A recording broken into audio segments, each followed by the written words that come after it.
And I'm not saying it's going to be Samsung, but Samsung You're is one of the saying it's companies going to in be this space. Samsung.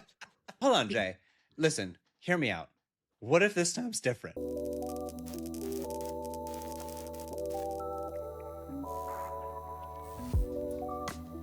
Hello, everyone. Welcome to another episode of The Circuit. I am Ben Beharan. Greetings, programs. I'm Jay Goldberg. Well, we are still a couple weeks into earnings season. We are hunting for the gold nuggets in the mines that are earnings. And every week, more things happening, more, nobody has capacity, constraints as far as the eye is see. And I joked, Jay, and because for everybody, we're going to talk about like wafer equipment material. We're going to talk about storage. We're going to talk about clouds. But my favorite sort of line for this week was like, who has capacity? Like everybody's like, we can't get enough of anything. I'm like, who's got anything? And so it's sort of a fascinating dynamic across the board where the exercise becomes difficult to find those who are sitting on something that folks want and can actually get, because that appears very difficult across the board, if you know what I mean. I will say that everything is constrained, but there are a lot of people, yourself included, who have been talking about like how this is clearly a big cycle. Some would say unprecedented. Certainly, it's a pretty big cycle, right? And it could.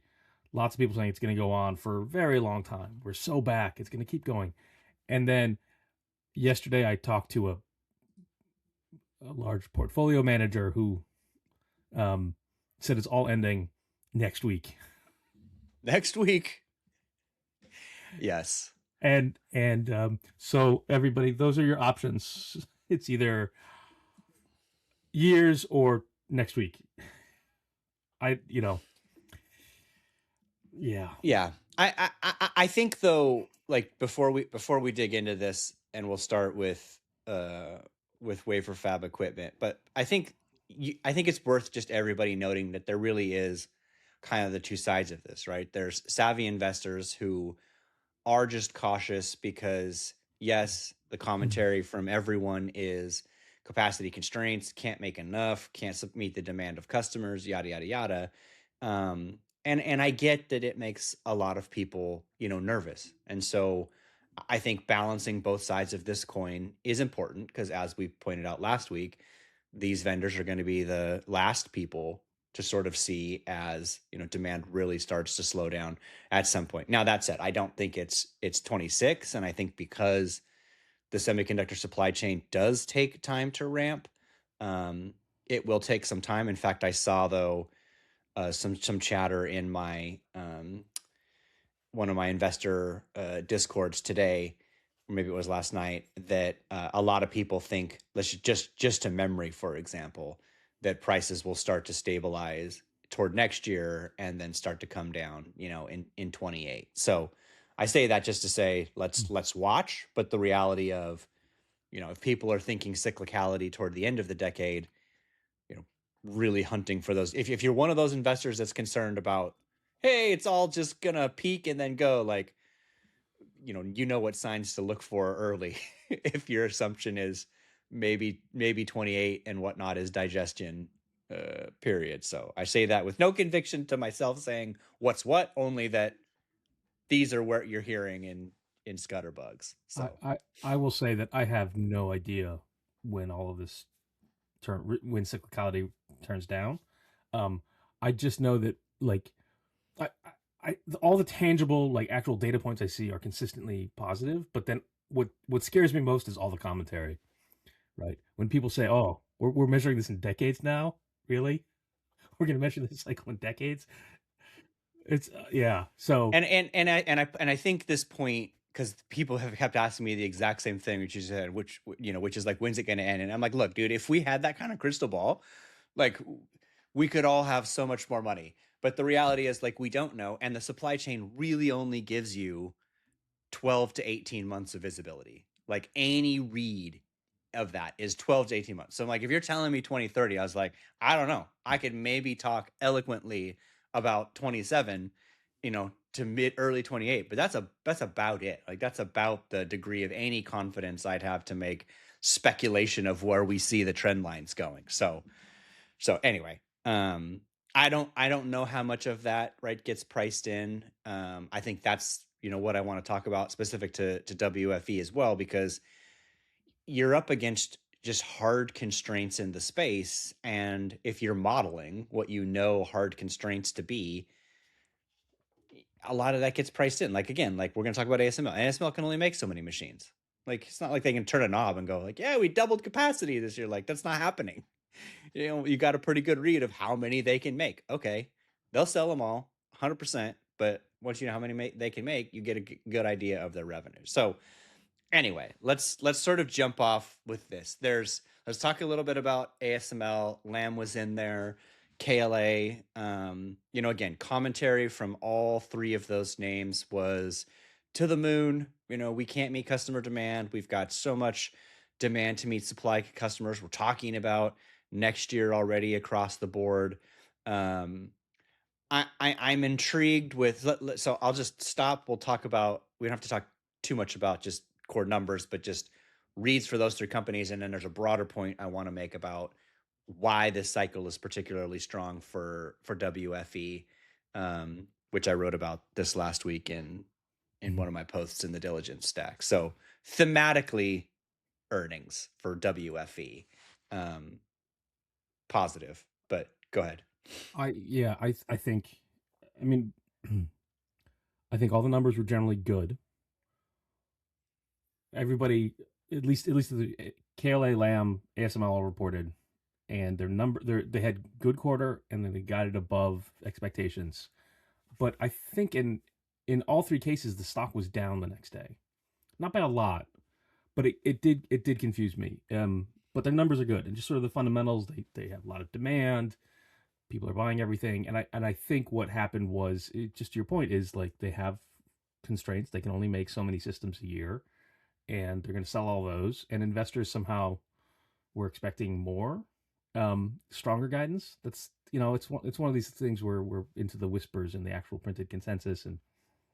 Um, and again, I don't follow the space. I don't really like close. I don't follow it closely, but I the numbers looked on first blush looked fine to me. So there's a lot of investor sort of market psychology taking place here and what people expect.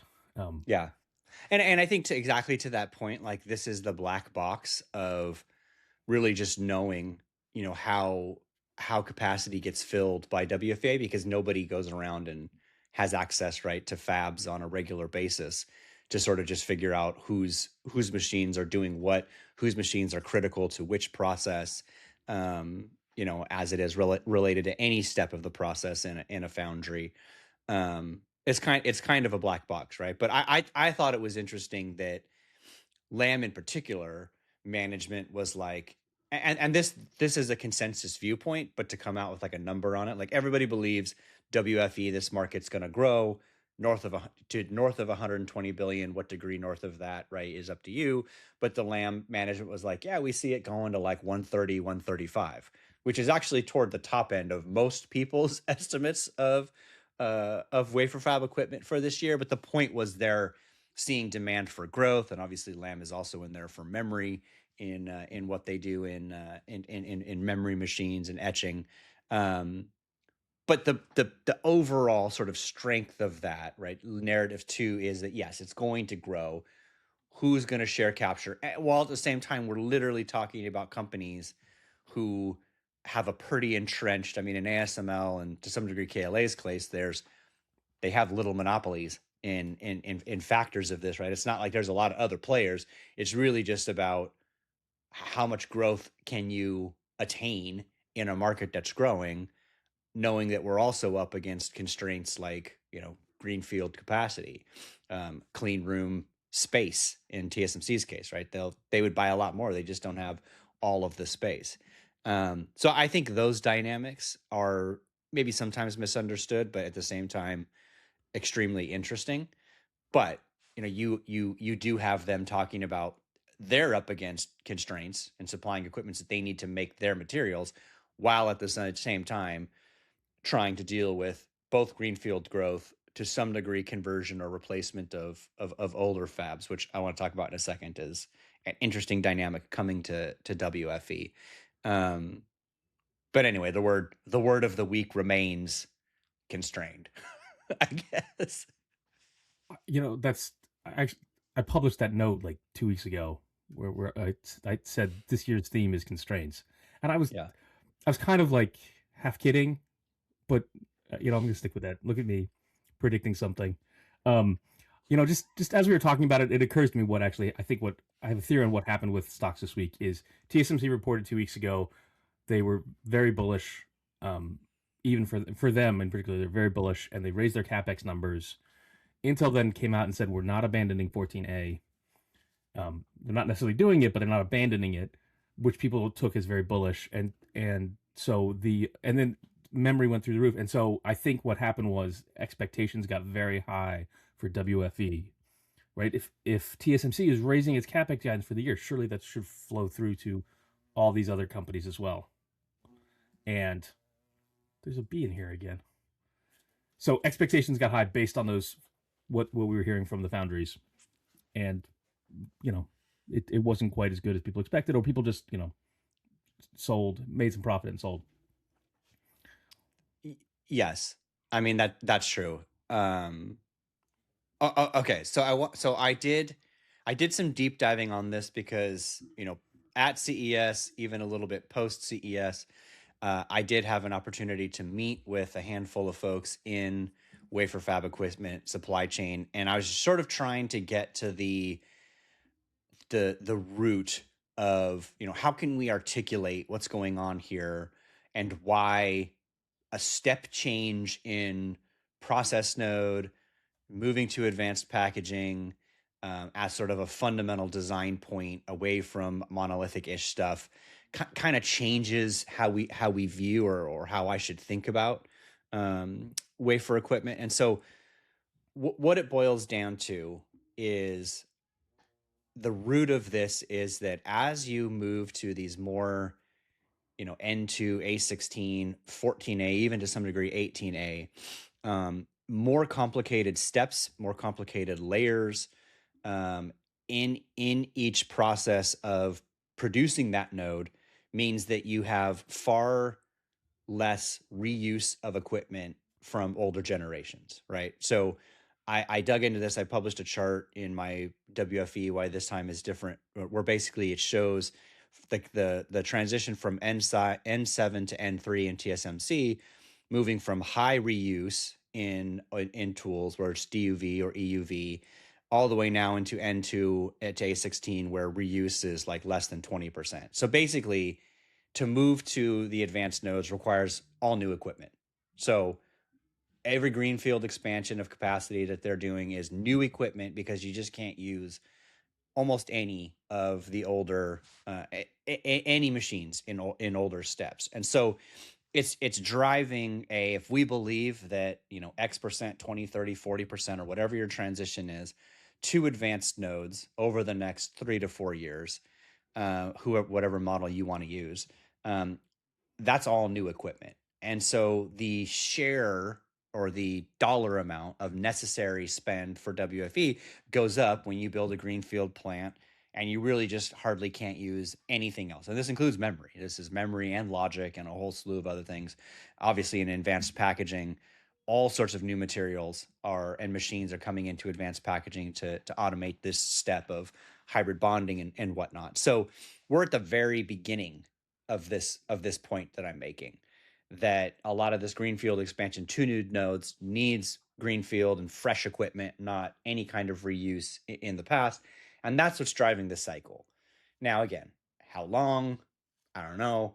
I'm just making the point about, you can argue there are some systemic fundamental things that are different in this sort of expansion than past, because again, you just have very, very little tool you reuse like you did in prior nodes.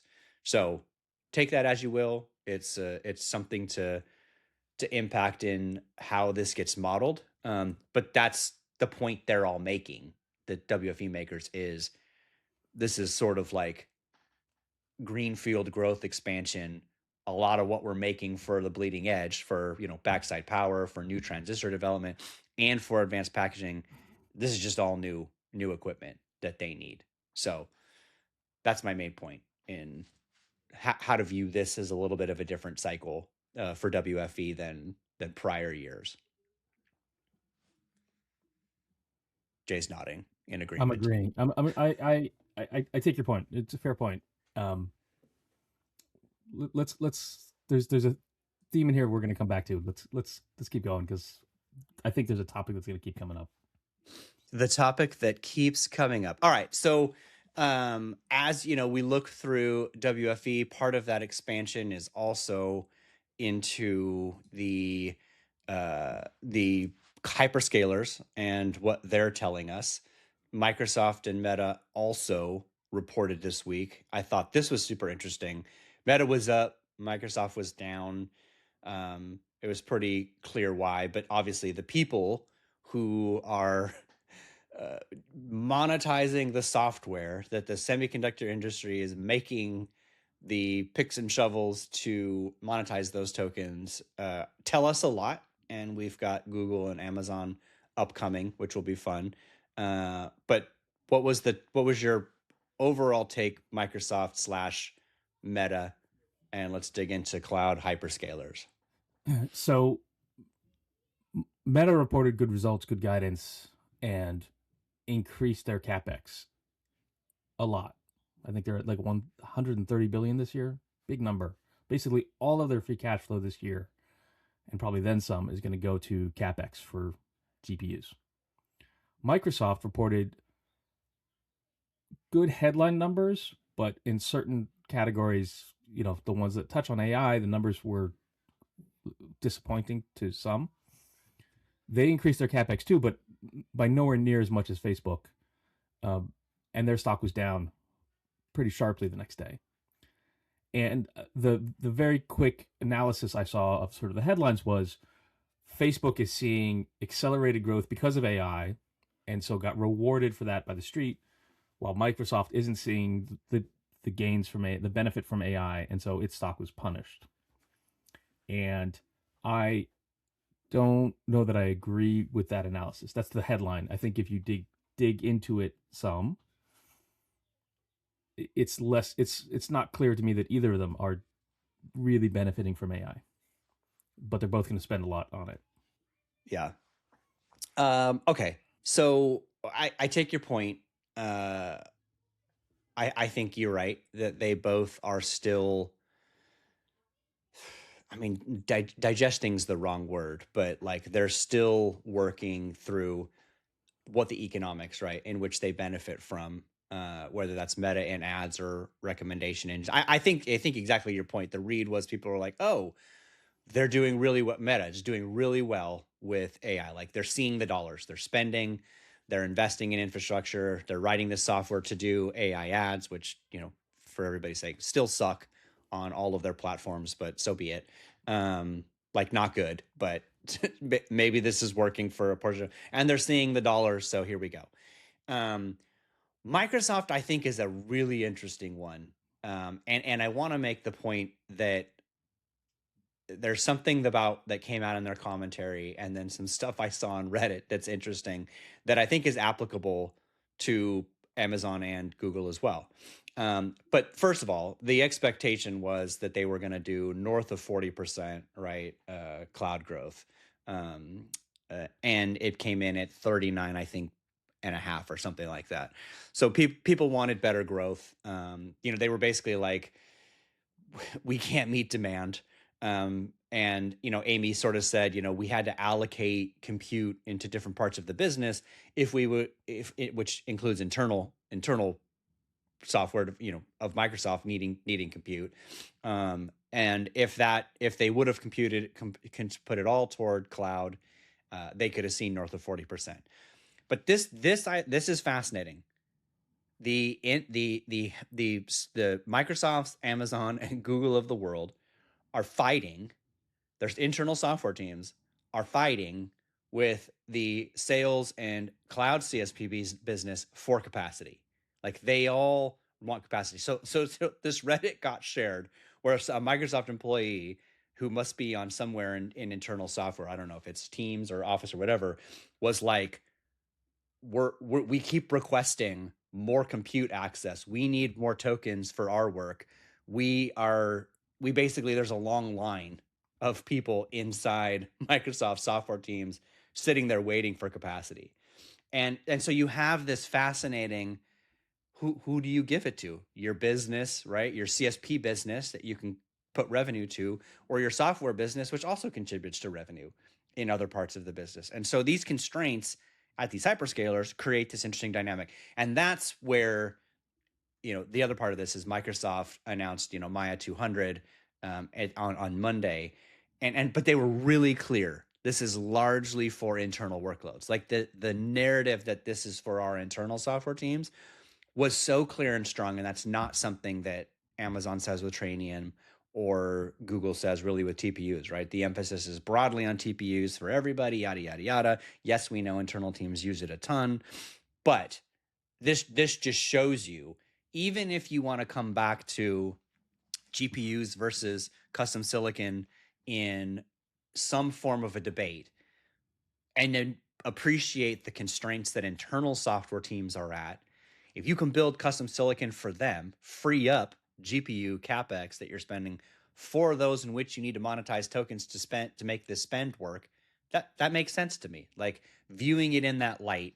So anyway, my point is I didn't fully appreciate the fight between internal software teams at these companies for their public cloud or just cloud infrastructure, and then the tension from management to be like, who do I give compute to? That which I can report as dollars to the street and make money, or my teams who need this to support 10 other parts of our business and write software. So anyway, I find that interesting. Yeah, this is what I struggle with a lot, because on the one hand, I hear this too from people at the big companies. Is, ask them, oh, what do you want? Like, what do you need? Like, do you want a custom silicon? Do you want NVIDIA? Do you want this? He's like, everyone just says, I just want more compute. Right? I hear this again and again from people actually working inside big companies. I want more compute.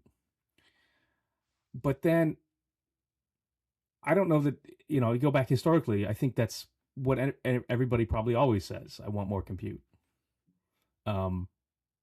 Maybe not, but still, internal teams want a lot of compute. But then when you look at the actual numbers of results, I don't think anyone is showing real meaningful gains from AI. Right? I struggle. Like at least gains sufficient to cover the return on investment that they're making. Right? So, Facebook, what they say is they've seen a 1 percentage point increase in ad conversion, right? Because of AI. They're matching ads better. People are more likely. And that's significant, right? Because you got to figure their conversion is single digit percentage to start with. Adding 1 point to that is meaningful. But, it's like $10 billion a year, a few $1 billion a year. That's a good number, but not when you're spending $100+ billion a year for multiple years. Microsoft is complicated. There's a lot going on. I think the Copilot stuff in terms of enterprise sales it's a tough sell. I know that they're having a hard time selling as much as they would like, but still it was 39% and not 40. 39% is still good, decent growth.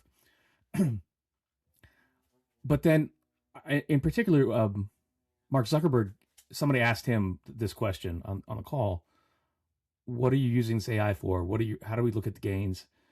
And he said a lot of words, which all basically came down to, we don't know what we're doing with it, right?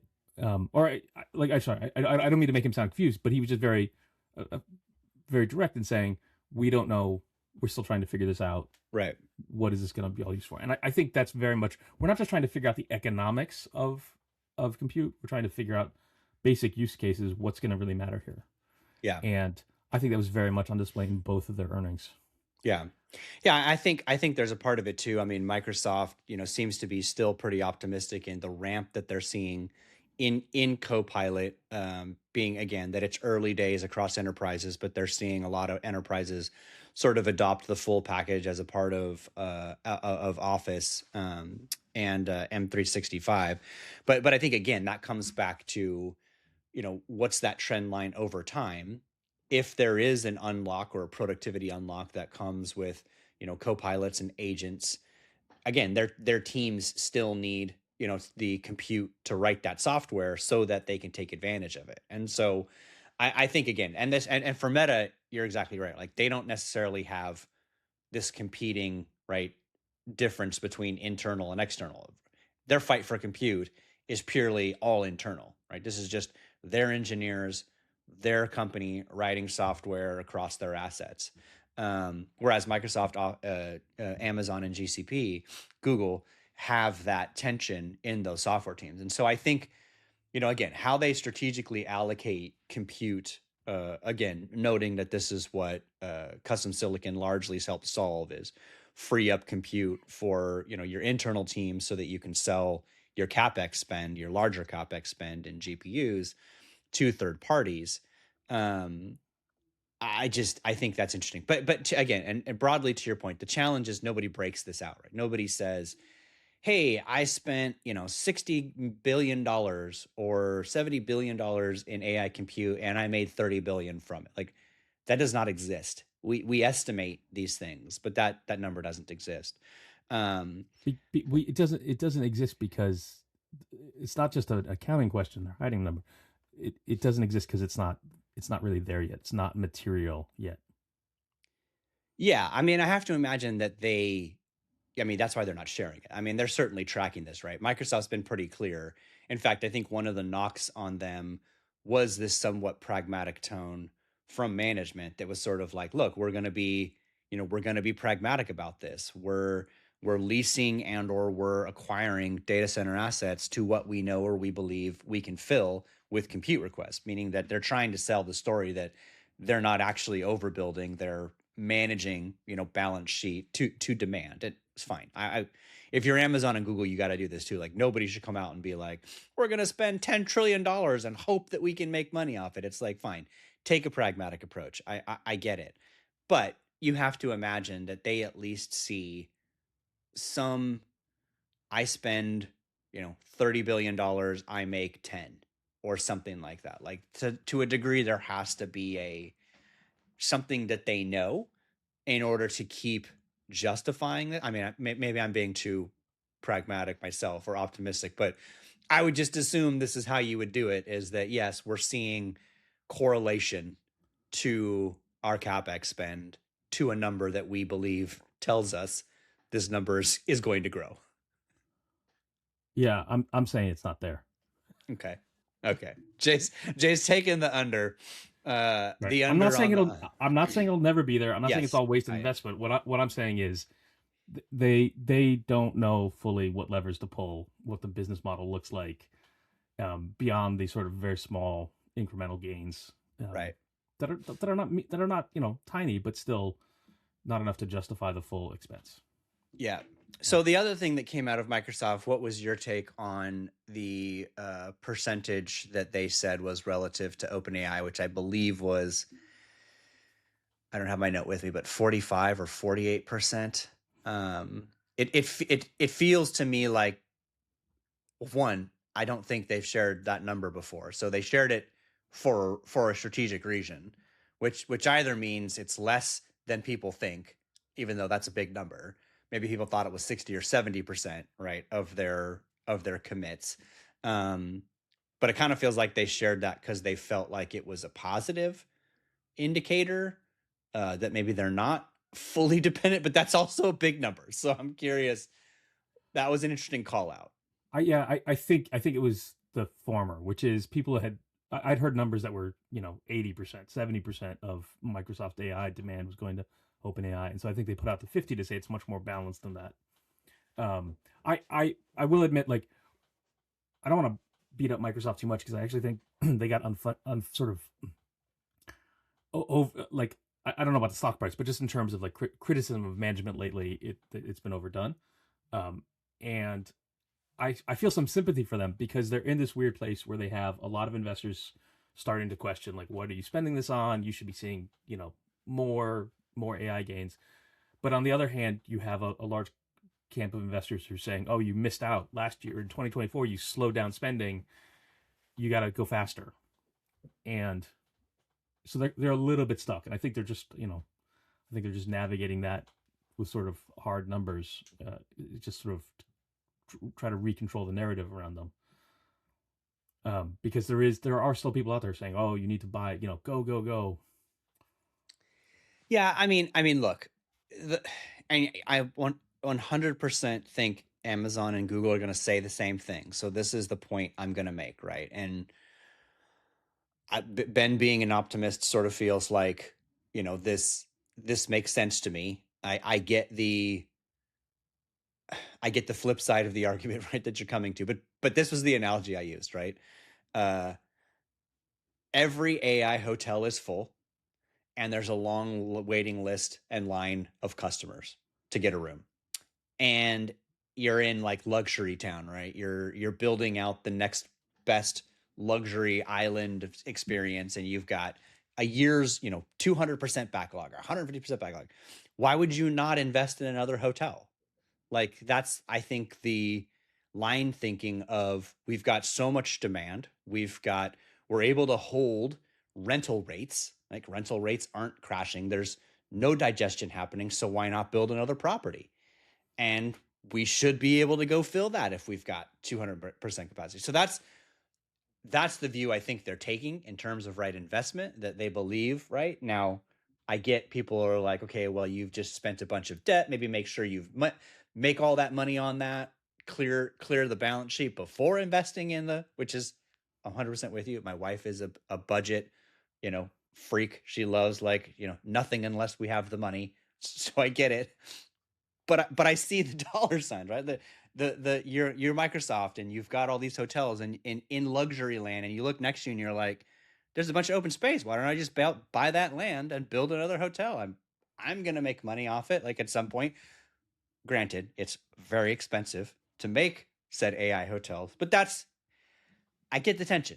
You got that much demand. Again, Amazon and Google are going to say the same thing. They're going to be like, nope, our backlog has increased to a trillion %. We've got more demand than the eyes can see, but it's also going to cost us another $100 billion or whatever, right? So anyway, I'm just saying the tension as I see it. That's how commentary comes off. And I get why they think they can just keep building hotels and they're going to be full. That's the operating assumption. Okay, I'm I'm more in the Yes, you are. I'm in the wait. I still haven't seen it. As a good finance guy should be, I take where your stance is on this. All right. Because it's not like there could be any double ordering in there. Well, you're right. And again, I think the challenge again that you have is just my I will feel a lot more comfortable with this, Jay, if a good percentage of demand was also not startup frontier land, AI land, like people who you are concerned about the long-term viability. If this was like every major business in the world, Walmart, right, Boeing, you name it, right, just the largest enterprises in the world, full on ramp swinging, those are businesses you're not concerned about. I get it, right? But you also have how much of this is coming from companies who similarly are over leveraged and don't have a lot of business, a business model yet. Yeah, to me, it's the narrowness of the base. There's a very small number of companies driving all this, and there is a fair amount of That I agree with. Yes. not circularity, but there's a lot of like people sort of saying, "Hey, I have a lot of demand," and then the company that there's their customer saying, "Hey, we're using a lot of it." Like open. I'm talking about OpenAI. Like a lot of this demand is being driven by OpenAI, right? Even in Microsoft and Oracle's numbers, and so that's a very narrow base. And I'll tell you one of the things that is also on my mind is I've talked to a few startups this week who are doing AI things, and I say, "Are you able to get GPU compute?" And they actually say, "Yeah, we can get lots of GPU compute. We have so many choices." They say, Google in particular is just throwing like calling us up. Our GCP salesperson is calling us up and giving us $100,000 of free GCP credit if it's going to run on TPU, and they're turning it down. Right? They're turning that down because they say, "Oh, you know what? I'd much rather use whatever XYZ NeoCloud that I've never heard of before because it's better. It's better run." Is I don't want to knock GCP, but I'm just saying like my point being that like there's a lot of debate right now about exactly how much free capacity actually exists, right? And all the neoclouds, or to your point, all the hotels are full. But like I think it's at this point it's hard to discern who's actually running a good cloud and who's sort of propping things up. There's a lot of noise in the system, and so it's hard to see exactly how healthy things are. I absolutely agree with that, and kind of in the vein which you've hit. And I have some friends who do GPU sales for said clouds. I think what's hard about this is you have like if we're let's say we're Frontier Lab A, right, or somebody who demands a bunch of compute. You're making a 5-year contract for X amount of compute. Now, if I don't use all that, right? Sure I may, right? If I don't use all that, um, that is just sitting there until I use it. Right? That's not something that they can allocate to somebody else, right? They've guaranteed, I've prepaid, whatever, right? So there is a little bit of that demand. The point you make about the other AI hotels, which I'll call them hostels, the very cheap GPU offerings where people are like, dude, that's like a roach motel, but it's $2.50 for an H100, right? To some degree, though, I think it's interesting because a lot of these AI frontier labs, and this is 100% a point of AI frontier labs, they actually have really good people inside who can just manage bare metal. So they're just like, literally don't care where it is. You just stand me up a bare metal. I have my software. I can run my workloads. I'll get my training loads back and we'll do what we do. Now, that's not true of everybody, right? There's a lot of enterprises out there who need the help and the middleware of a hyperscaler or a Nebius or a CoreWeave, et cetera. They're just not great at managing bare metal. So they need someone to help them do that. Fine. But these AI frontier labs are getting very good IT and software developers where they just care, just give me compute, give me bare metal, and I don't want to sign a 7-year contract, right, or a 5-year contract like some of these bigger. So I get that tension. I think that's 100% a factor that's going on here, um, with these dynamics. But again, right, you come back to the non AI hostels, like the quality AI hotels. And again, right, they're saying we've just got too much demand. Everything's full, even if this is, again, a 5-year contract. And I think they're tying sort of CapEx to that. And we've said this before. I really feel like this year has to be a address Jay's point year. Start to show money from this CapEx. Don't just constantly tell us you're going to spend another $100 billion this year, and we do not know if you're monetizing that in some capacity. Like that has to happen this year, at least by the end of this year, or I think people were going to get very freaked out. Right. And I think also what is a very common phenomenon in bubbles, or sort of just like euphoric stages in economic cycle, is this concept of, was it the bezel, which is there's so much froth out there that you can't tell who's actually operating well, right? And this is to your point, like there is a real difference between how CoreWeave and Nebius manage their network versus 150 other neoclouds, right?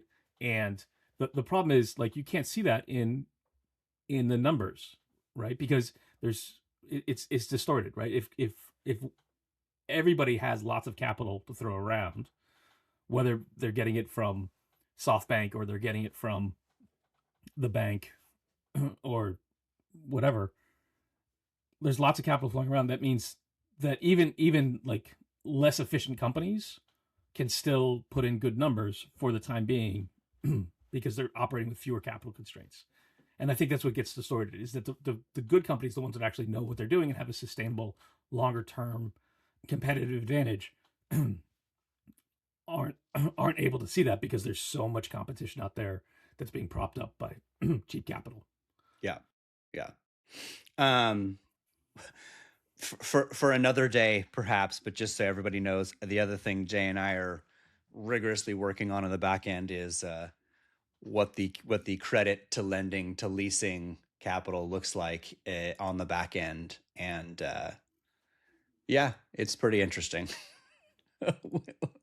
to say the least, how this is getting funded, and again, reasons why I think we all want to see, by the end of this year or whatnot, that dollars are flowing as a percentage of growth to specifically tied to AI. So we will see. I think investors will pressure that, and if they don't address that, capital gets concerned, and as we've talked about before, if capital gets concerned, things can get wonky.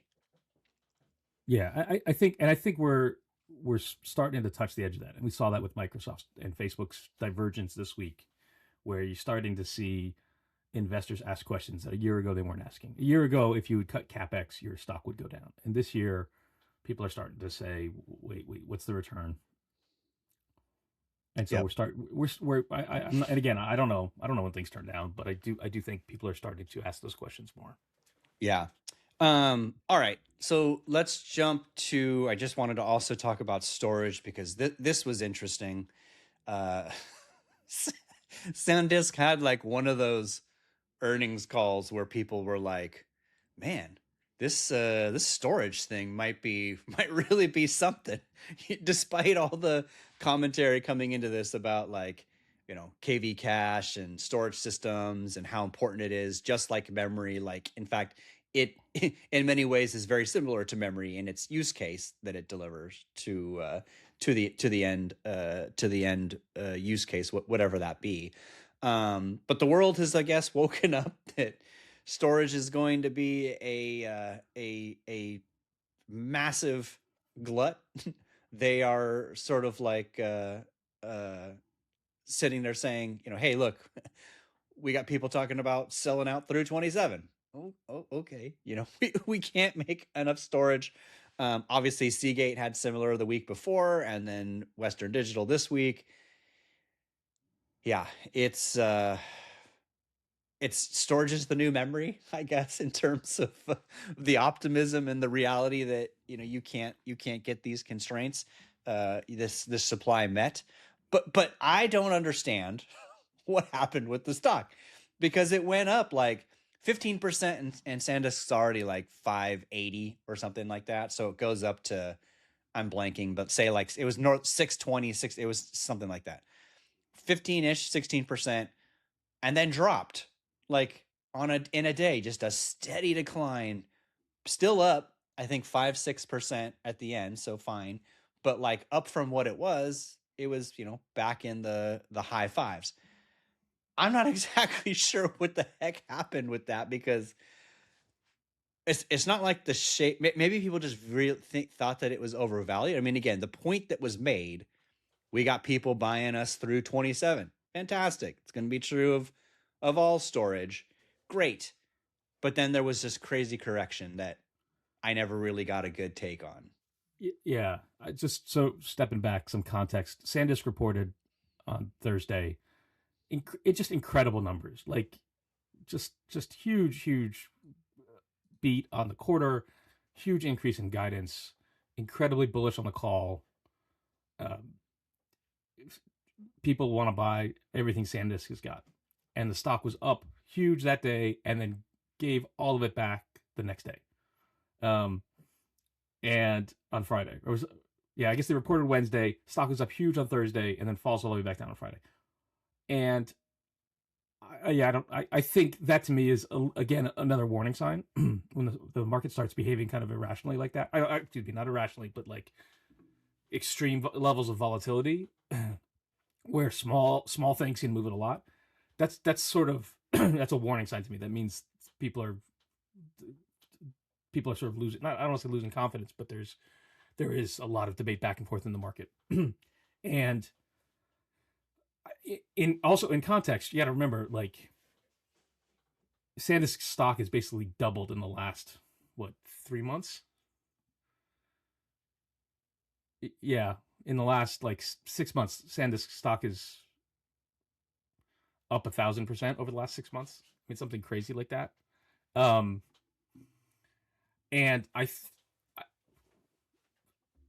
trading memory is dangerous, and this is part of the reason I don't really cover the memory stocks. Is that you have to really know what you're doing here, and so I don't know if you should buy the stock or not.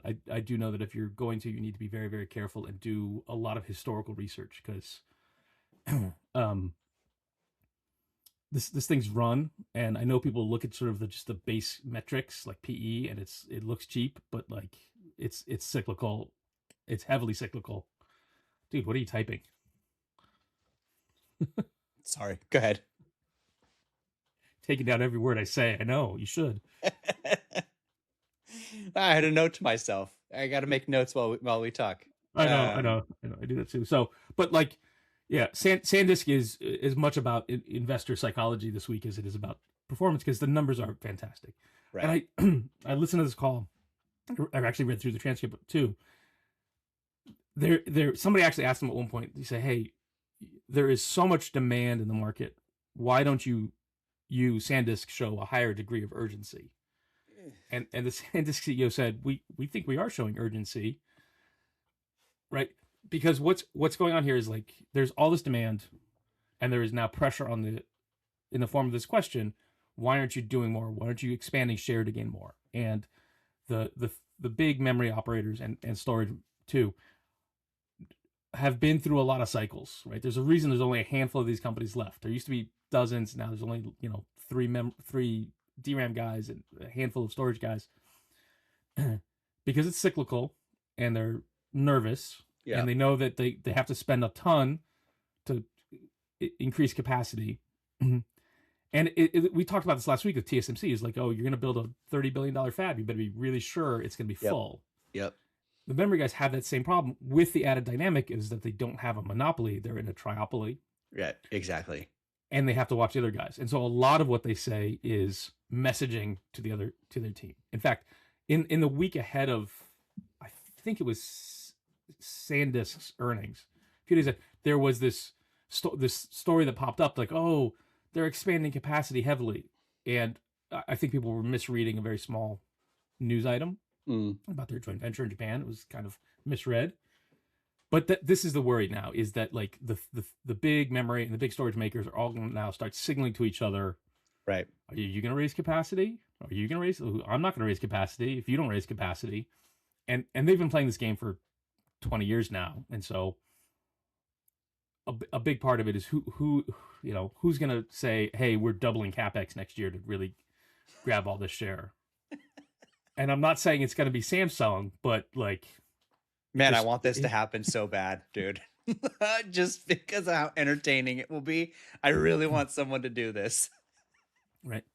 And this gets to this point I was saving from before, which is we have seen a lot of this before, right? We have seen all these behaviors before in past cycles. This one is definitely a larger cycle than in the past. But it's still a repeating pattern. And I think to me, what was most interesting about SanDisk's call, and it was certainly relevant, I think, to the WFE makers as well, is to what degree do current conditions allow them to shift their business model? Or not necessarily the business model, but the fundamental structure of the market. And in the case of NAND, in the case of SanDisk, what there's and probably memory as well, there is there's the management at SanDisk was making the case that this is something, there's a real shift here in how they do business. Right. Where previously prices were basically set right at the spot market, quarter by quarter, quarter visibility at the most on pricing. Right. And they're now transitioning because they have these big data center customers who are have 5-year plans because they're building, they're buying nuclear power plants or long-term energy contracts. They have these big plans of how much they're going to buy, and they're willing to make long-term commitments.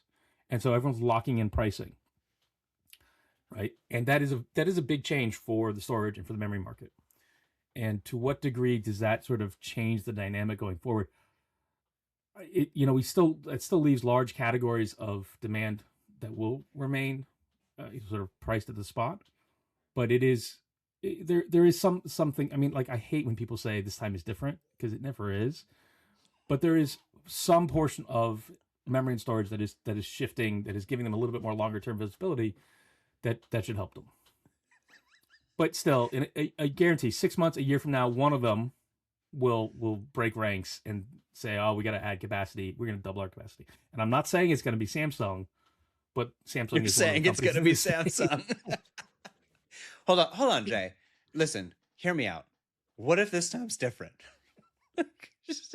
So, all right, but to that point, I agree with you about what they're trying to say, and that's why you hear memory makers and then you hear SanDisk management sort of say, we're going through the certification, the qualification process with these customers.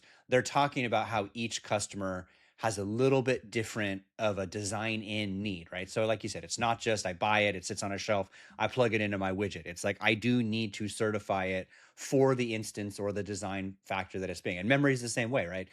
But I 100% cannot tell you right now. I could probably try to figure this out, like what percent of memory of their business and revenue is designed in versus going toward, you know, things that could just be plugged in, right, as storage, right? I don't actually know that, but that to me is relevant because I 100% agree. Things like HBM, elements of NAND and DRAM that do get designed into some of these accelerators, great. I don't know. But that's the language they're giving you, is like, well, we've got pricing power.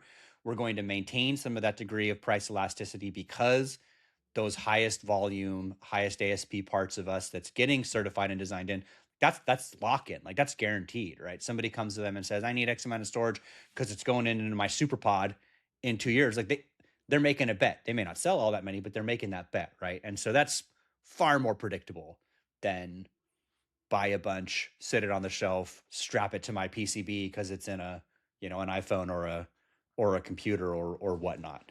But that's why they're using that type of, like, we're going through customer quals. Those are build-in scenarios. Right. And so the question is this a fundamental shift in the business and how this business gets conducted into the future? And we're going to build this into planning long term, which the memory and storage makers would love, because they would love to have longer term signal than they get right now. Or is this just at this very moment they have pricing leverage and they're going to make the most of it? Yeah. And one of the things they're going to add is long term commitments. And this, to me, is a very direct parallel to what we saw during the pandemic with the trailing edge foundries, right? Global Foundries was able to sign long term agreements, LTAs, because there was no 28 nanometer, there's no 10 nanometer capacity, 16 nanometer capacity. So they're able to sign these long term agreements, and their customers are still angry about it. But Yeah. That's the nature of this business. You have pricing leverage right now, Right. You might as well use it. And I do think that came up in a lot of discussions I had post, which was, you know, how long can they maintain their pricing leverage, because that will tell you, right, to some degree. So whether this is going to be a hunt for overall ASPs or percentage of specific capacity, whether that's, you know, future DRAM, HBM4 plus, whatever, as a part of the business in terms of mix, which they might not disclose, but people will try to figure out. Price elasticity is going to be the thing, right? Because once that starts to drop, it means people are like, yeah, we got more options and we don't just need you, and, you know, whatnot. So, but that is not today. That is probably not 2026, early 2027, but those will be things to hunt for. But yes, man, the numbers were, I brought it, wanted to make sure we talked about Samsung because it was SanDisk, because it was one of those things where you're like, holy crap. It was a big holy crap moment. Yeah, it's big numbers up and down. And I'll tell you, I don't think we need to get into Apple's earnings. They reported this week. Yeah, yeah. And it was interesting. Literally 50 literally all the questions were about one of two topics. The first question they got was, half the question they got was, what's your AI strategy and what's going on with your deal with Google? And then the other half of the questions were, what's going on with memory? What are you going to do with memory? Are you going to pass on those price increases, or are you going to take the margin hit? Yep. And it was very interesting. Like Tim, that was the first question, and Tim gave an answer to it. And I think I was texting you at the time. Like I thought his answer was terrible. It was really like unclear, not a great answer.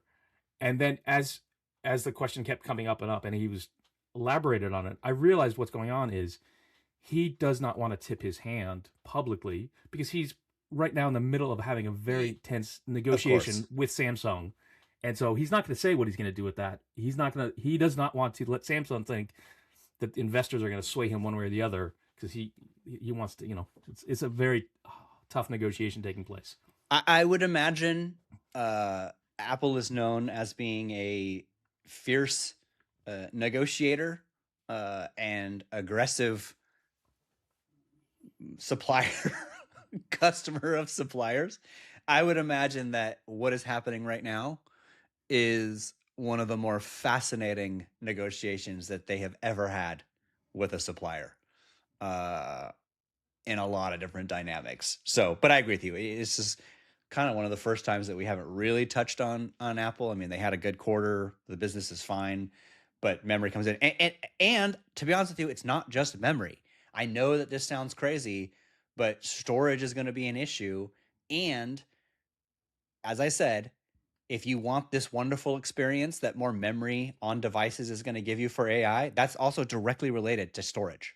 Like it's on device Oh yeah. storage as Oh well, yeah. not just Yeah. memory. So these two things are highly related in their use case. So, all right, lastly, let's talk about analog. And I say that because like TI is a lot of analog, but they do also have some logic. So whatnot. But TI analog's also going through its moment.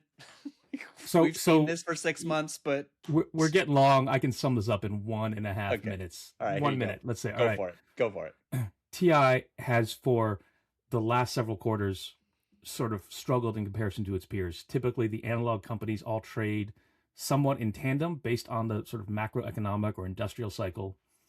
And this time is a little bit off in their synchronization, where you have NXP and ADI all coming back 2-3 quarters ago, and TI has just lagged. And this quarter, they seem to have finally caught up. They were bullish for the first time. And in particular, I think what was most important for a lot of people listening was they've finally signaled that they have enough inventory, right? They've been building inventory for, I don't know, 12, 16 quarters straight. They're at record level inventories and they kept adding capacity and adding inventory. And everyone was like, when is enough? When is enough? And it finally feels like, okay, they're at enough. They're at enough inventory. They want to never be out of stock of anything again. They were scarred by the pandemic. So their goal is never to be out of stock of anything again, even if that means they're going to have products in warehouses Yeah. for 10 Right. years. Their Digestion. products Yeah. have a long shelf life, right? And so I think a lot of TI's results were much more about what's going on with TI and less about sort of the broader industrial cycle, which I think is still improving, but not super gangbusters strong. Yeah. Okay. I'll just add one on point to that. My assumption is what they're doing, what you're doing, which I absolutely agree with, is because of physical AI. I think a lot of analog is going to be needed for robotics, and they don't want to get in a position where they can't meet, especially a high growth and demand in robotics and to some degree automotive in autonomy. And I agree with you, right? That stuff's just is going to sit on shelves. There isn't designed in elements of analog to digital converters in that's going to be needed for robotics and sensors. Those are what they are. So I think that's a fair take. And my point is they're boosting for the future that is robot overlords taking over. Honestly, I don't even think it's that. I don't Okay. even think I always for a couple years now I've been trying to figure out like what are they really thinking about? Like are they see China? Do they see robotics? What's really concerning them? I just think they I think this is their long-term strategic response to pandemic shortages. Right. And analog companies in general tend to be a little bit more, I don't want to say conservative, but I think out on the digital side, They are everybody. conservative. Yeah. Yes. So the digital companies, we all I think all want to talk about, like especially now, everybody wants to talk about this great AI future and this Jensen's vision, and like vision and sort of startup terminology narratives play a big role, and the analog guys have long ago got immune to that. Like they just don't care. They're like, oh, okay, that's great. Oh, robots. Oh, talking computers, fantastic. Yeah, it's going to be 11 cents for that microcontroller. Oh, you're gonna buy a million of them. All right, it'll be 10.5 cents. Yep. Tremendous. All right. Well, if everybody wants to see our future overlords start talking about us, go to Moltbook, where they are planning our demise in real time, and eventually that will translate whenever our robots discover Moltbook, and come out for us. So be very kind to your AI agents out there, whatnot. So thanks for listening, everybody. We appreciate your time as always, and we will talk to you next week. Thank you, everybody. Tell your friends.